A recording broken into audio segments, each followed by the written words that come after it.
नमस्कार। योग for beginners की सीरीज़ का ये हमारा दूसरा दिन है और आज की इस वीडियो में हम सीखेंगे योग के 5 से 6 ऐसे अभ्यास जिसको कि एक बिगिनर योग साधक, एक नया योग साधक अपनी डेली प्रैक्टिस में यूज़ कर सकता है। तो आज की इस सीरीज़ में हमारे सबसे पहले आसन का नाम है वज्रासन नेक रोटेशन। जैसा कि आपको नाम से ही पता चल रहा है, वज्रासन नेक रोटेशन। इसमें आपको सबसे पहले तो वज्रासन स्थिति में आपको बैठ जाना है।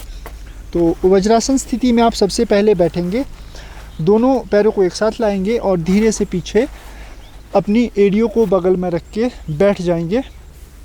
सिंपली आपको बैठ जाना है, आपके दोनों पैरों के अंगूठे एक साथ मिले हो। वज्रासन सीखने के लिए मैंने इससे पहले भी एक वीडियो बनाई है, उसका लिंक आपको आई बटन में मिल जाएगा, तो वहाँ क्लिक करके आप वज्रासन करने का तरीका अच्छे से सीख सकते हैं।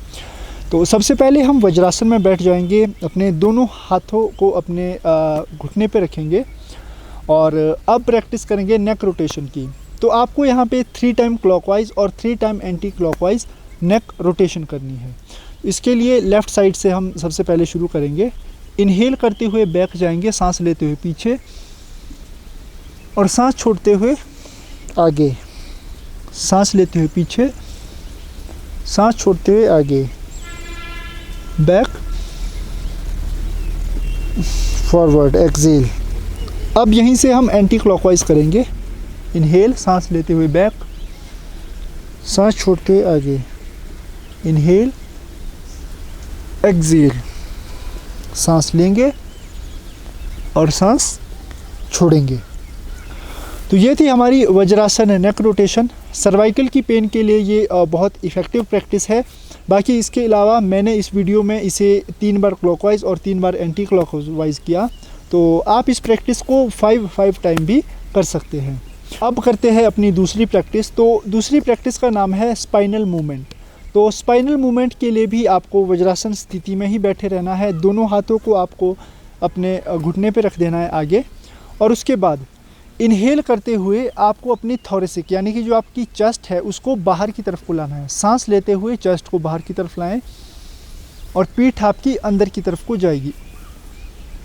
एक्सेल, सांस छोड़ते हुए आपकी गर्दन आपकी चेस्ट में टच होगी और आपकी पीठ बाहर की तरफ को निकलेगी इस तरह से। इनहेल, सांस लेते हुए चेस्ट बाहर, सांस छोड़ते हुए चेस्ट अंदर, सांस लेते हुए चेस्ट बाहर, सांस छोड़ते हुए चेस्ट अंदर। Inhale, exhale, inhale, exhale, inhale, exhale. Nostril से ही सांस लेंगे और नाक से ही सांस छोड़ेंगे। Inhale, exhale, inhale, exhale, inhale, exhale, inhale, exhale. Relax.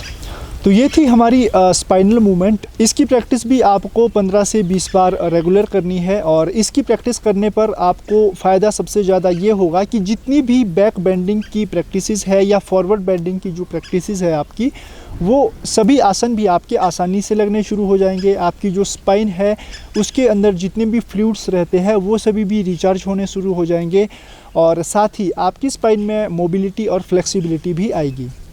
इसके बाद अब प्रैक्टिस करते हैं अपने तीसरे आसन की। तो तीसरे आसन का नाम है मार्जानी आसन यानी कि कैट एंड काउ पोज। सबसे पहले तो आपको अपनी अलाइनमेंट्स चेक करनी है, यानी कि आपको देखना है कि आपके दोनों पैर और दोनों जो हाथ है वो एक लाइन में होने चाहिए। ये जो एंगल है आपका पैर से लेकर आपकी थाइज तक, ये आपका 90 डिग्री के एंगल में हो, पीठ आपकी बिल्कुल सामने हो और शोल्डर के ठीक नीचे आपके दोनों हाथ हो। दोनों घुटनों और दोनों हाथों के बीच में कंधे जितना गैप आपका होगा।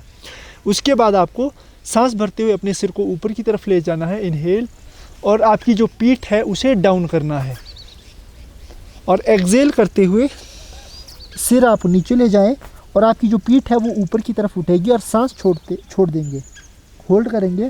फिर दोबारा इनहेल,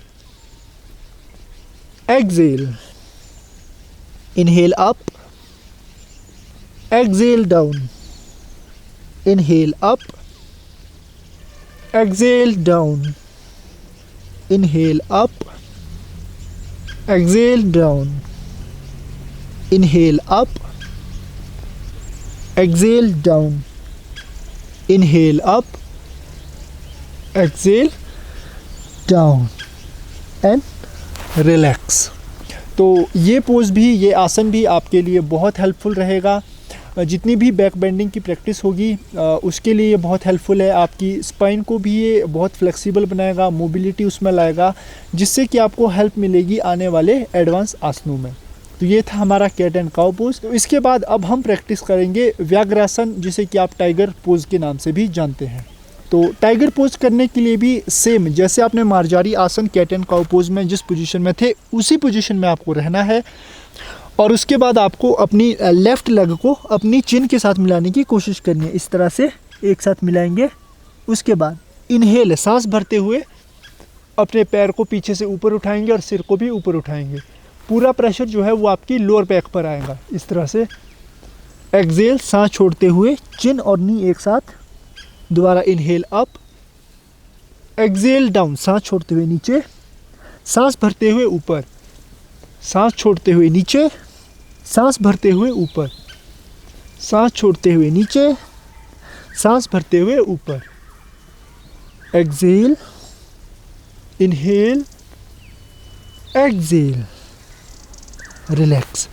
लेफ्ट लेग से आप 10 टाइम करेंगे। उसके बाद सेम प्रैक्टिस आपको राइट लेग से भी करनी है। तो राइट लेग से करेंगे inhale, exhale, inhale, exhale, inhale, exhale, inhale, exhale, inhale up, exhale down, inhale up, exhale down, inhale up, exhale down and relax. तो ये था आपका टाइगर पोज, व्याघ्रासन। इसकी प्रैक्टिस भी आपको 10 से 15 बार लेफ़्ट साइड से, 10 से 15 बार राइट साइड से करनी है। ये भी आपकी जो बैक पेन की अगर समस्या रहती है उसको दूर करने में हेल्पफुल है। आपकी ये स्पाइन को फ्लेक्सिबल बनाता है और साथ ही जो पूर्ण भुजंगासन होता है हमारा, उस आसन को करने में भी ये आसन आपकी बहुत हेल्प करता है। इसके अलावा वृश्चिक आसन हो गया आपका, जितने भी बैक बेंड वाले आसन हैं उन सभी आसनों को करने में ये बहुत हेल्प करता है। तो ये था हमारा व्याघ्रासन, टाइगर पोज। इसके बाद हम प्रैक्टिस करेंगे उष्ट्रासन की। उष्ट्रासन यानी कि कैमल पोज की। तो कैमल पोज उष्ट्रासन को करने के लिए भी आपको सिंपली अपने मैट पर अपने घुटनों पर खड़े हो जाना है। इस तरह से आप अपने घुटनों पर खड़े होंगे। और वैसे मैंने उष्ट्रासन पर कई और वीडियो भी बनाई है। तो जो बिगनर लोग हैं जिन्होंने कभी उष्ट्रासन अभी तक ट्राई नहीं किया है तो उन लोगों को वो वीडियो देखनी चाहिए। उस वीडियो में मैंने उष्ट्रासन करने से पहले जो कुछ नियम है, जो आपको रूल्स है वो अपनाने चाहिए, उसके बारे में आप देख सकते हो और उसके अकॉर्डिंग ही आप अपनी प्रैक्टिस कर सकते हो। तो यहाँ पे हम डायरेक्टली कैमल पोज की ही प्रैक्टिस करेंगे। तो अगर आपको इसमें थोड़ा कन्फ्यूज़न रहे तो आप उस वीडियो को ज़रूर देखें। तो कैमल पोज करने के लिए अपने दोनों घुटने पर आ जाए, दोनों घुटनों के बीच में गैप रखें जितना आपके कंधों में है, दोनों हाथ सामने। अब इस आसन में आपको अपनी जो ब्रीदिंग है, सांसें है, वो आपको नॉर्मल रखनी है।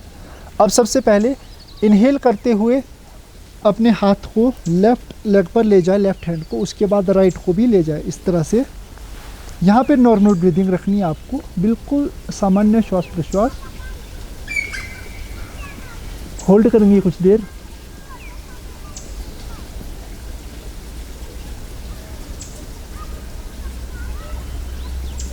वापस हाथ पहले राइट हैंड, फिर लेफ़्ट हैंड, और उसके बाद इस आसन के ऑपोजिट पोज में जहाँ प्रेशर हमें पड़ा है उसे प्रेशर को हमें रिलीज़ करना है।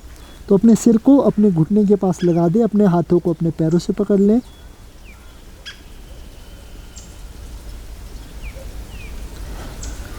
एक बार और इनहेल, दूसरी तरफ से होल्ड। आगे की तरफ अपनी थाइस को प्रेशर करेंगे।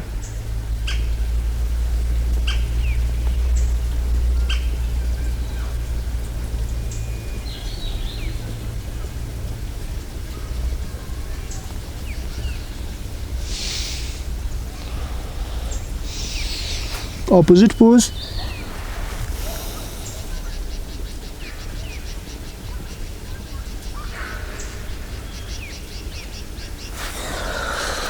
And relax.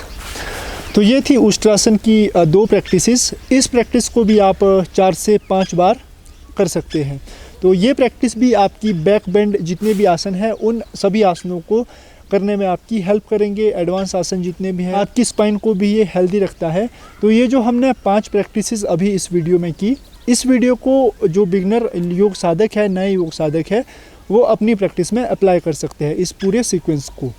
तो इसके बाद मिलते हैं अपने तीसरे दिन की प्रैक्टिस में। तो कल जो वीडियो आपको मिलेगी उसमें हम तीसरे दिन की प्रैक्टिस करेंगे और देखते हैं कि उसमें कौन से आसन आपको देखने को मिलेंगे। धन्यवाद।